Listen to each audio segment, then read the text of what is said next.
നമസ്കാരം. ഇന്ന് ഓഗസ്റ്റ് 7 വെള്ളിയാഴ്ച രാവിലെ മുതൽ നല്ല മഴ. കഴിഞ്ഞ ദിവസങ്ങളിലൊക്കെ ഉള്ള പോലെ തന്നെ കേരളം മുഴുവൻ ഭയപ്പാടിലാണ്. വീണ്ടും ഒരു പ്രളയം വരുമോ? കുറേ മെസ്സേജുകൾ വരുന്നു, ഡാമുകൾ തുറക്കുന്നു, കളക്ടറുടെ പേജിലാണെങ്കിൽ ഒത്തിരി ആൾക്കാർ വരുന്നു, കളക്ടറുടെ നിർദ്ദേശങ്ങൾ വരുന്നു. ഓക്കെ, ഈ അവസരത്തിൽ ഇനി ഒരു പ്രളയം വരുമോ ഇല്ലയോ, അതിൻ്റെ ശാസ്ത്രീയമായ വശങ്ങൾ എങ്ങനെ എന്നതിനെക്കുറിച്ചാണ് ഇന്ന് ഈ സാധാ പൗരൻ പറയുന്നത്. നമുക്കറിയാം 2018 വന്ന പ്രളയം. പ്രത്യേകിച്ച് ഞാൻ ഒരു എറണാകുളം നിവാസിയാണ്, എറണാകുളം ജില്ലക്കാരനാണ്. പറവൂർ ആലുവ മേഖലയിൽ 2018 പ്രളയം അനുഭവിച്ചവർക്കറിയാം അതിൻ്റെ ബുദ്ധിമുട്ടുകൾ. ആ അവസരത്തിൽ ഞാനിപ്പോൾ വീണ്ടും നിങ്ങളുടെ മുമ്പിൽ വരുന്നത് ഇപ്പോഴത്തെ അവസ്ഥയിൽ പേടിക്കേണ്ട ആവശ്യമില്ല, ഒരു പ്രളയത്തിൻ്റെ സാധ്യത തന്നെ നമുക്ക് മുൻപിലില്ല. ഞാനിത് പറയാനുള്ള കാരണം, കഴിഞ്ഞ ഈ 2 വർഷവുമായിട്ട് ഇതിനെക്കുറിച്ച് കുറച്ച് പഠനങ്ങൾ നടത്തി അതോടൊപ്പം നേരിട്ടും കുറച്ച് കാര്യങ്ങൾ മനസ്സിലാക്കിയതിൻ്റെ വെളിച്ചത്തിലാണ് പറയുന്നത്. നമുക്കറിയാം ഈ മേഖലയിൽ, മറ്റുള്ള മേഖലയിൽ കേരളത്തിലിപ്പോൾ കോഴിക്കോട് എല്ലാം മണ്ണിടിച്ചിലുണ്ട്, പ്രളയമുണ്ട് കേട്ടോ. അതൊക്കെ എനിക്ക് അത്രയ്ക്ക് പറയാൻ ഞാൻ ആളല്ല. ഞാനിപ്പോൾ പറയുന്നത് എറണാകുളം ജില്ലയെക്കുറിച്ച് മാത്രം. അതിലെങ്കിൽ ഈ കടലിലേക്ക് വെള്ളം പോകുന്നതിൻ്റെ ശാസ്ത്രീയ വശം. ഇപ്പോൾ ഡാമുകളൊന്നും നിറഞ്ഞിട്ടില്ല. പ്രത്യേകിച്ച് നമ്മൾക്ക് 2018 പ്രളയം എറണാകുളം ജില്ലയെ സംബന്ധിച്ചിടത്തോളം, അല്ലെങ്കിൽ ആലുവ, പറവൂർ, പെരുമ്പാവൂർ മേഖല, കാലടി മേഖലകളിൽ സംബന്ധിച്ചിടത്തോളം ഏറ്റവും ദുരിതമുണ്ടാക്കിയത് ഇടുക്കി ഡാം തുറന്നുവിട്ടതുകൊണ്ട്.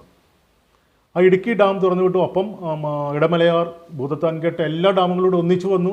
താങ്ങാൻ പറ്റിയില്ല. പക്ഷേ എന്തുകൊണ്ട് താങ്ങാൻ പറ്റിയില്ല? സാധാരണ ഇങ്ങനെ വരുന്ന വെള്ളം മുഴുവൻ കടലിലേക്കല്ലേ പോകുന്നത്. ഇവിടെ സംഭവിക്കുന്ന ഒരു പ്രത്യേക കാര്യമുണ്ട്.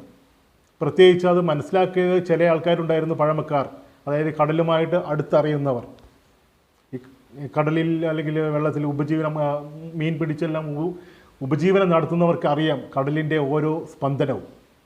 ആ അവസരത്തിൽ കഴിഞ്ഞ പ്രാവശ്യവും ഇതേപോലെ തന്നെ ഓഗസ്റ്റ് 15 മുതൽ വെള്ളം കയറി തുടങ്ങി. 2018 ഓഗസ്റ്റ് 15 മുതൽ വെള്ളം കയറി തുടങ്ങി. 17 അതിൻ്റെ പാരമ്യത്തിലെത്തി.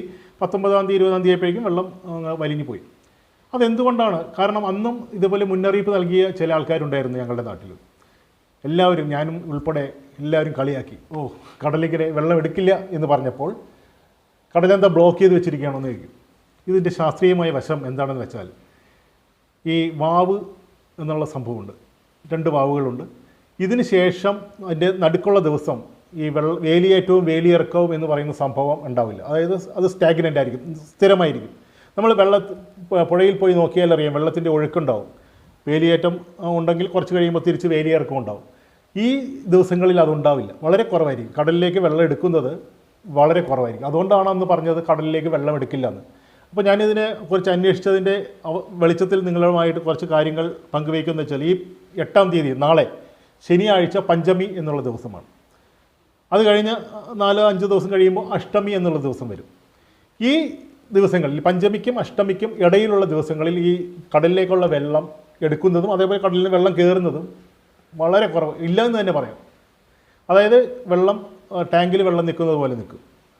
അപ്പോൾ ഞാൻ ഇത് എൻ്റെ സുഹൃത്തുക്കളൊക്കെ ആയിട്ട്, കടലിൽ പോയി മീൻ പിടിക്കുന്ന ആൾക്കാരൊക്കെ ആയിട്ട് സംസാരിച്ചതിൻ്റെ വെളിച്ചത്തിലും, കഴിഞ്ഞ് ഇപ്പോൾ ഈ ലോക്ക്ഡൗൺ സമയത്തും ഞാൻ നേരെ പുഴയിലൊക്കെ പോയി ഇത് നോക്കിയിരുന്നു. കാരണം പ്രളയം വരും, ആ സമയത്ത് എങ്ങനെയായിരിക്കും ഇതിൻ്റെ ഘടന എന്ന് മനസ്സിലാക്കിയതിൻ്റെ വെളിച്ചത്തിലുമാണ് ഈ പറയുന്നത്. ഇപ്പോൾ ഈ ദിവസങ്ങളിൽ, അതായത് നാളെ 8-ാം തീയതി മുതൽ 12-ാം തീയതി വരെയുള്ള ദിവസങ്ങളിൽ കടലിൽ വെള്ളം എടുക്കില്ല. ഈ പെയ്യുന്ന വെള്ളം മുഴുവനും പുഴയിൽ തന്നെ നിൽക്കും. അപ്പോൾ ഒരു സാധ്യതയുള്ളത് വെച്ചാൽ അത് കരകവിഞ്ഞ് ഒഴുകാനുള്ള സാധ്യതയുണ്ട്. പക്ഷേ ഈ സമയത്ത് ഡാമിൽ നിന്നുള്ള വെള്ളം തുറന്നു വിടാൻ പാടില്ല. അഥവാ, കാരണം ഇപ്പോൾ അങ്ങനത്തെ ആവശ്യമില്ല. കാരണം ഇടുക്കിയിൽ ഇനി ഡാം തുറന്നു വിടേണ്ട അവസ്ഥയിലേക്ക് എത്തണമെങ്കിൽ 50 അടിയോളം വെള്ളം വേണം. 50 അടിയോളം.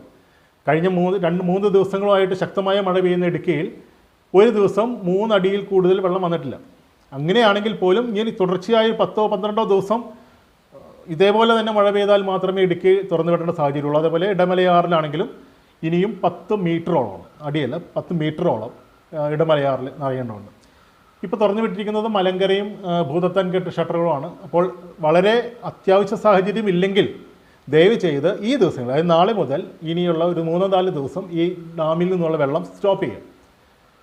ഈ വരുന്ന വെള്ളമെല്ലാം പുഴയിൽ തന്നെ തങ്ങി നിൽക്കുന്നതുകൊണ്ടാണ്, കവിഞ്ഞു അതിനുശേഷം തുറന്നു വിട്ടോളൂ. എത്ര വെള്ളം വന്നാലും, അതായത് പിന്നീട് വരുന്ന ഈ 19-ാം തീയതിക്ക് വാവ് വരുന്നുണ്ട്. ആ സമയത്തെല്ലാം ഡിക്കി ഡാം തുറന്നു വിട്ടാൽ പോലും ഫുള്ള് തുറന്നു വിട്ടാൽ പോലും വെള്ളം വലിച്ചുകൊണ്ട് പോകും.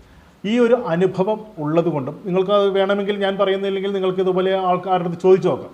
ഈ കടലുമായും അല്ലെങ്കിൽ ഈ മത്സ്യബന്ധന മേഖലയിൽ വെള്ളത്തിൽ പോയി പുഴയിലൊക്കെ മീൻ പിടിക്കുന്നവരുമായിട്ട് ചോദിച്ചാൽ ഈ സത്യം മനസ്സിലാക്കാൻ സാധിക്കും. അല്ലെങ്കിൽ നേരിട്ട് പോയി നിങ്ങൾ മനസ്സിലാക്കും.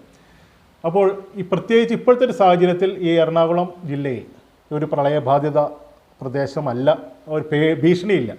അതുകൊണ്ട് അനാവശ്യമായ ടെൻഷൻ, കുറേ മെസ്സേജുകൾ വരുന്നു. ഇന്നലെ കാലടിയിൽ വെള്ളം കയറി, അതൊക്കെ സംഭവിക്കുന്നത് ഈ ശരിയാണ്. ഈ മഴ പെയ്തെന്ന വെള്ളം ഒഴുകിപ്പോകാൻ പറ്റുന്നില്ല. ആ പുഴയുടെ തീരത്ത് താമസിക്കുന്നവർക്ക് ചിലപ്പോൾ ഒരു ജാഗ്രത വേണം. കാരണം അവർ ചിലപ്പോൾ വെള്ളം നിറഞ്ഞ് ഒന്ന് പഴയ പോലെ ആ പ്രളയത്തിൻ്റെ ആ ഭീതി വേണ്ട, അത്രയും ഉണ്ടാവില്ല. എങ്കിലും ചെറിയതായിട്ട് ഈ പറഞ്ഞ കാരണങ്ങൾ, നേരത്തെ പറഞ്ഞ കാരണങ്ങൾ പ്രകാരം അതുണ്ടാവും. അപ്പോൾ ഈ വക ശാസ്ത്രീയമായ കാര്യങ്ങളും കൂടിയും ദയവ് ചെയ്ത് അധികാരികളൊന്ന് ശ്രദ്ധിച്ച് അതിൻ്റെ ഒരു ശാസ്ത്രീയ വിശദീകരണം കൊടുക്കുകയാണെങ്കിൽ പൊതുജനങ്ങൾക്ക് വളരെ ഉപകാരപ്പെടും. ആ ഒരു അഭ്യർത്ഥനയാണ് എനിക്കുള്ളത്. കാരണം കഴിഞ്ഞ പ്രാവശ്യത്തിൻ്റെ ആ വേദന കൊണ്ടാണ് എല്ലാവരും അനുഭവിക്കുന്നതും എല്ലാം. ഇടുക്കി ഡാം ഇനി 10 ദിവസം കഴിയുമ്പോൾ ചിലപ്പോൾ ഇനി അടുത്തൊരു ന്യൂനമർദ്ദം ഇനി വരുന്നുണ്ടെന്ന് പറയുന്നത് കേട്ടു.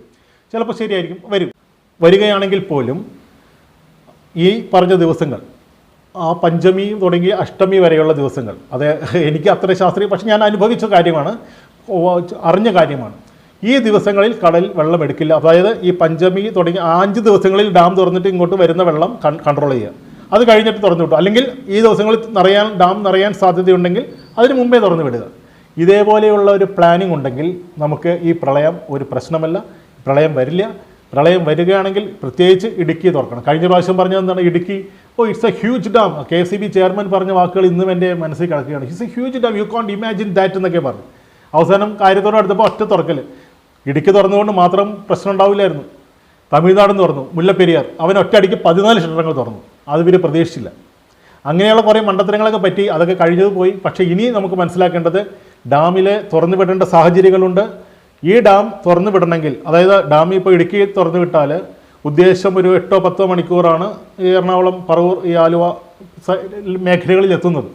അപ്പോൾ അതേ ദിവസം, ഈ പറഞ്ഞ ദിവസങ്ങളിൽ, ഈ പഞ്ചമി തുടങ്ങി അഷ്ടമി വരെയുള്ള ദിവസങ്ങളിൽ വെള്ളം തുറന്നു വിടാതിരിക്കുക, അതിനുശേഷം തുറന്നു വിടുക. അത് കൺട്രോൾ ചെയ്താൽ ഇനിയൊരു പ്രളയം നമുക്ക് പേടിക്കേണ്ട ആവശ്യമില്ല. ഇപ്പോൾ ഈ പെയ്യുന്ന ശക്തമായ മഴ തുടരുകയാണെങ്കിലും ഈ ദിവസങ്ങളിൽ, അതായത് ഈ ശനിയാഴ്ച മുതൽ ചൊവ്വ ബുധനാഴ്ച വരെ കുറച്ച് ബുദ്ധിമുട്ടുകളുണ്ടാവും ഈ കരയുടെ തീരങ്ങളിൽ താമസിക്കുന്നവർ. പക്ഷേ അതിനിടയ്ക്ക് ഡാമും കൂടി തുറന്നു വിട്ടാൽ വലിയ സ്ഥിതിവിശേഷമായിരിക്കും. കാരണം ഇപ്പോഴത്തെ നിലവിൽ ഇടുക്കി തുറക്കേണ്ട ഒരു സാഹചര്യമില്ല. പിന്നെയുള്ളത് ഇടമലയാറാണ്. ഇടമലയാർ ഇനിയും 10 മീറ്ററാണ് ഉള്ളത്. 10 മീറ്റർ എന്ന് പറയുമ്പോൾ വളരെ ദൂരമുണ്ട്. അപ്പോൾ അത്രയും ഇപ്പോഴേ തുറന്നു വിട്ടേക്കാമെന്ന് ചെയ്യേണ്ടത് ഈ ദിവസങ്ങളിൽ ചെയ്യരുത്. ഈ ദിവസങ്ങളിൽ ചെയ്താൽ അത് വൻ മണ്ടത്തരമായിരിക്കും. അതിനുശേഷം വേണമെങ്കിൽ ചെയ്തോളൂ. അപ്പോൾ ഈ സന്ദേശം മനസ്സിലാക്കുക. ഭയപ്പെടേണ്ട ഒരു കാര്യവുമില്ല. നമ്മൾ ഈ മെസ്സേജ് നിങ്ങൾക്ക് ഇഷ്ടമായെങ്കിൽ മാക്സിമം ഷെയർ ചെയ്യുക, അധികാരികളിൽ എത്തുന്നവരെ. നമസ്കാരം.